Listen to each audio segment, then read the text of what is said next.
They say they can't. I know, cause I'm way on top of my flow, and she has nothing that's inside, so I'm out the window. Hey guys, what's up? It's your boy J-Rod back at it again with another video, and today we're going to be talking about whether the Knicks draft picks and undrafted free agents can actually make an impact on the Knicks this upcoming season. So the first player drafted to the New York Knicks in the 2019 NBA draft was, as you may all know, RJ Barrett. I love this pick. I was so happy when the Knicks did this and did not mess it up by drafting Sekou Deboya, whatever his name is. That probably would have been a Phil Jackson move. I mean, we wasted a pick with Frank Ntilikina, okay?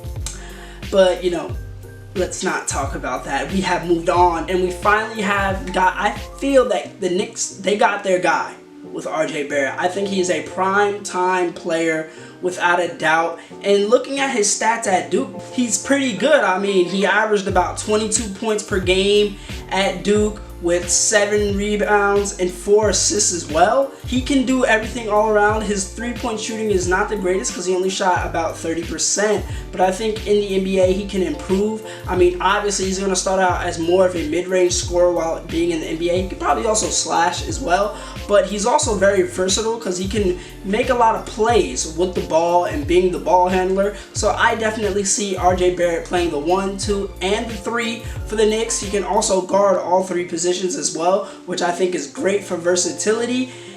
And honestly, if I had to make a prediction on his production this upcoming season, I would say he'd probably be averaging 17 points per game with like 4 assists per game and 4 rebounds. I think it's fair to make such a judgment. I mean, he is definitely a very well polished player, right? He's not raw. I just feel like his shooting is not going to be that great coming out of the gate, but this guy has that instinct. He has that instinct, and that's why I like this pick so much. Going on to the second pick that the Knicks made.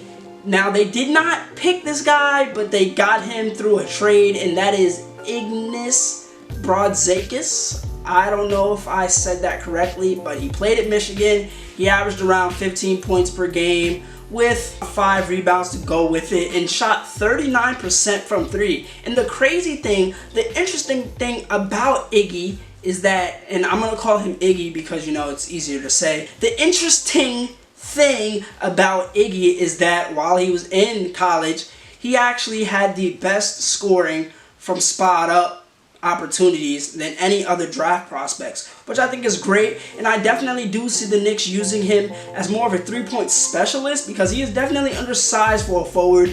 I mean, he's probably going to be playing the 3, but defensively he's not that good. And can he stay like guarding these 3s? They are much quicker, much faster. But he's also smaller than the 4s. But we are in the age of positionless basketball, which means there's a lot of small ball 4s. So he could possibly guard them. I don't know how strong he is, but just seeing the way he plays offensively, he plays more of a wing. Defensively, he's not good. So with that being said, I feel like he's going to spend some time in the G League. I don't know when. I definitely believe he might spend some time in the G League. But when he actually comes to the NBA, he might average around 7 points, 2 rebounds. Not going to get that much time, but hey, if he can knock down the 3s for the Knicks, I'll be happy. Do I see him having a long-term future with the Knicks? I don't know. Now let's move on to the free agents. And the first free agents the Knicks signed was Chris Wilkes out of UCLA. And in Chris Wilkes' sophomore season at UCLA, he averaged around 17 points per game, 5 rebounds per game, and shot 33% from 3. Now, if you don't know Chris Wilkes, just know that he is a pure scorer, alright? This guy can shoot. This guy is going to be doing a lot of shooting and not much else. I mean, he can rebound, but he doesn't really make plays for others. He's a great scorer, alright? He definitely improved from his freshman season. But on the Knicks, I feel like he might sign a 2-way contract. Alright, he might sign a 2-way, and I feel like he's also going to spend some time in the G League, but he does have more upside than Iggy, and if he comes to the NBA, I predict that Chris Wilkes can be averaging around like 10 to 12 points per game, right? Because he does have that ability to score in bunches. I like the way he plays. That was a great pickup by the Knicks. The next guy the Knicks signed was Amir Hinton out of Shaw University, a D2 school. So this might have caught some people off guard, but Amir Hinton is nice. All right, this guy averaged 29 points in college. Now you might say, oh, it's D2, but still 29 points is 29 points. And he's not just a scorer, by the way, because this guy also averaged 4 assists and 4 rebounds. So he has all-around game. All right, but the only thing with Amir Hinton is that he is also a guard. All right, and the Knicks are guard heavy. And I mean, Chris Wilkes is 6'8", but he's going to be playing more of the 2 and 3. He can't really play the 4. Amir Hinton's probably going to be playing the 2. All right, the Knicks have so many guards with Damian Dotson, Alonzo Trier, Moutier, if they don't renounce his rights. So it's just gonna be jam-packed with all those guys, a lot of young guards as well. So I don't know where his playing time is gonna fit, which is why I see Amir Hinton going to the G League for a good portion of the season. Now, the last player the Knicks signed was VJ King. VJ King out of Louisville was not that great.